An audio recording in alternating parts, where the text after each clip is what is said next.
بسم اللہ الرحمن الرحیم۔ ہمارے حضرت رحمۃ اللہ علیہ فرماتے تھے کہ قرآن مجید کی آیت ہے سلام علی نوح فی العالمین۔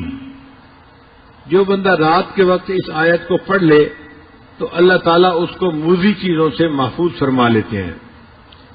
حضرت فرماتے ہیں کہ ہم چھوٹے بچے تھے، رات کو جب گھر سے نکلنا ہوتا تھا تو مائیں اپنے بچوں کو بتاتی تھیں کہ بچوں پہلے یہ آیت پڑھو پھر باہر نکلو تو سانپ بچھو اور موذی چیزیں تمہیں نقصان نہیں پہنچائیں گی۔ تو حضرت فرماتے تھے ہم ان کو پڑھا کرتے تھے اور ہمیں چیزوں کا نقصان نہیں ہوتا تھا۔ اس آیت کے عجیب اثرات ہم نے اپنی زندگی میں دیکھے ہیں۔ اگر آدمی کسی بھی موذی چیز سے بچنا چاہے اس آیت کو پڑھ لے اللہ تعالیٰ حفاظت فرما دیتے ہیں۔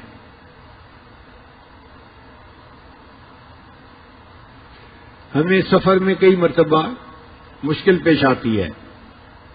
ہمارے بیگ کے اندر کتابیں ہوتی ہیں مطالعے کے لیے یا بیانات کے نوٹس وغیرہ ہوتے ہیں، اور آج کل مختلف ملکوں میں ایئرپورٹ کے اوپر دینی لٹریچر جو ہے اس کی بہت زیادہ سختی ہے۔ یعنی ایسے تو کسی کے پاس سے اسلحہ نکل آئے تو اتنی سختی نہیں کرتے، جتنا دینی کتاب کوئی نکل آئے تو اس پر سختی کرتے ہیں۔ ایک مرتبہ دبئی ایئرپورٹ پر میرا چھوٹا بیگ تھا، ہینڈ کیری جس کو کہتے ہیں، اس میں بیانات کے پیپر تھے۔ تو جب پاسپورٹ چیک کروانے کے بعد ہم آگے نکلے تو مشین والے نے چیک کیا اور اس نے میرا بیگ کھول کر دیکھا اور مجھ سے پوچھا کہ یہ کیا ہے۔ میں نے اسے بتایا کہ بھئی یہ میرے نوٹس ہیں، میں نے کتاب پڑھی اور جو مجھے پسند آئی بات وہ میں نے اس کے اوپر لکھ لی ہے۔ خیر وہ بندہ خاموش ہو گیا، اس نے بیگ بند کر دیا۔ جب آگے نکلے تو آگے ایک اور بھی چیک پوسٹ تھی، انہوں نے دوبارہ پھر بیگ کو چیک کیا۔ میں بڑا حیران، بھئی ایک دفعہ چیک کر لیا ہے تو کافی ہے، دوسری دفعہ پھر چیک کیا۔ اب جب انہوں نے چیک کیا اور بیگ کھولا تو اس کے اندر کاغذات کو دیکھتے ہی پولیس والا فون کرنے بیٹھ گیا۔ اب میں حیران سوچ رہا ہوں کہ یا اللہ، یہ اپنے کسی افسر کو بلاتا ہے یا کس کو بلاتا ہے اور اس کو کیا چیز نظر آ گئی جو اتنی اہم ہے کہ کسی کو بلانے کی ضرورت پڑ گئی۔ تھوڑی دیر کے بعد ایک خاتون آ گئی اور اس نے آ کے میرے بیگ کو دیکھنا شروع کر دیا۔ اب وہ ایک ایک کاغذ کو پڑھ رہی تھی۔ اللہ کی شان کہ اس میں بخاری شریف کی جو اختتامی حدیث ہے اس کے نوٹس تھے۔ اس نے دیکھتے ہی مجھ سے پوچھا یہ بخاری شریف کی آخری حدیث کے نوٹس ہیں؟ میں نے کہا اچھا تم تقریریں کرتے ہو؟ میں نے کہا جی۔ پھر اس نے کہا اس کا مطلب یہ ہے کہ تم عالم ہو، یہاں بھی تقریریں کرو گے؟ میں نے کہا نہیں، ابھی تو میں یہاں پر 2 دن رکنے کے لیے آیا ہوں، پھر میں آگے جاؤں گا۔ وہ کہنے لگی کہ میں عالمہ ہوں اور مجھے انہوں نے صرف اسی لیے رکھا ہوا ہے کہ میں لوگوں کے پاس جو دینی لٹریچر ہے اس کو دیکھوں اور ان کو یہاں پہ روکوں۔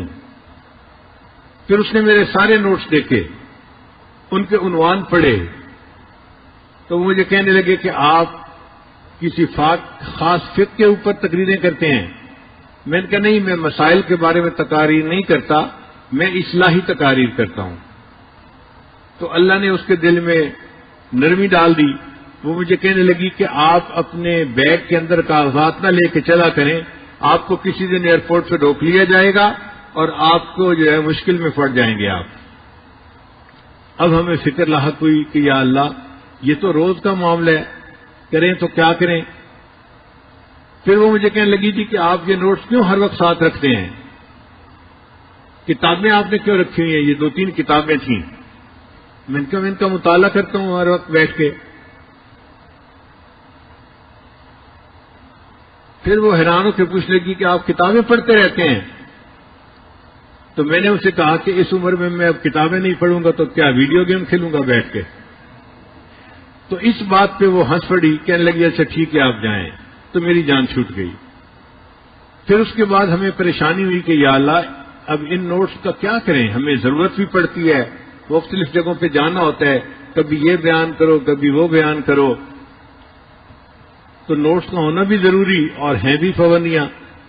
تو ذہن میں خیال آیا کہ ہم قرآن مجید کی اس آیت کو کیوں نہ پڑھ لیا کریں. چنانچہ اس کے بعد تقریباً 8 سال ہو گئے یا 10 سال میں جہاں جس ایئرپورٹ پہ بھی جاتا ہوں، جہاں بیگ چیک کرنے کی مشین ہوتی ہے یا عملہ ہوتا ہے، میں یہ آیت پڑھ کے ان پہ پھونک دیتا ہوں.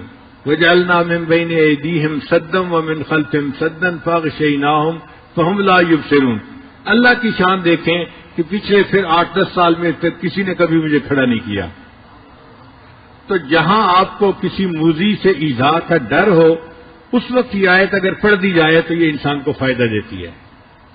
پھر ہم نے اس کا تجربہ اور بھی کیا کہ مثلا ایک بچی ہے، اس کی شادی ہوئی اور اب اس کو ساس بہت تنگ کرتی ہے، اس نے جینا حرام کیا ہوا ہے، یا اس کی نند ہے وہ اس کو تنگ کرتی ہے.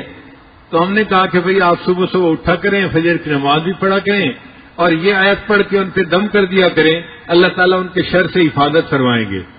ہم نے جتنے بندوں کو یہ بات بتائی 100% اس کا نتیجہ پایا. ہم نے ہر بندے نے کہا اللہ نے ہمیں ان کے شر سے نجات عطا فرما دی.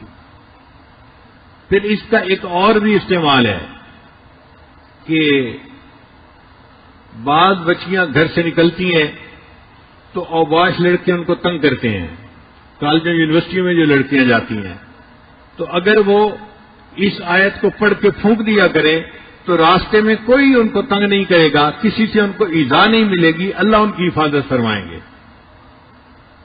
تو اس آیت کے بہت سارے فوائد ہیں جو انسان ظاہری زندگی میں بھی حاصل کر سکتا ہے. وَجَعَلْنَا مِن بَيْنِ أَيْدِيهِمْ سَدًّا وَمِنْ خَلْفِهِمْ سَدًّا فَأَغْشَيْنَاهُمْ فَهُمْ لَا يُبْصِرُونَ.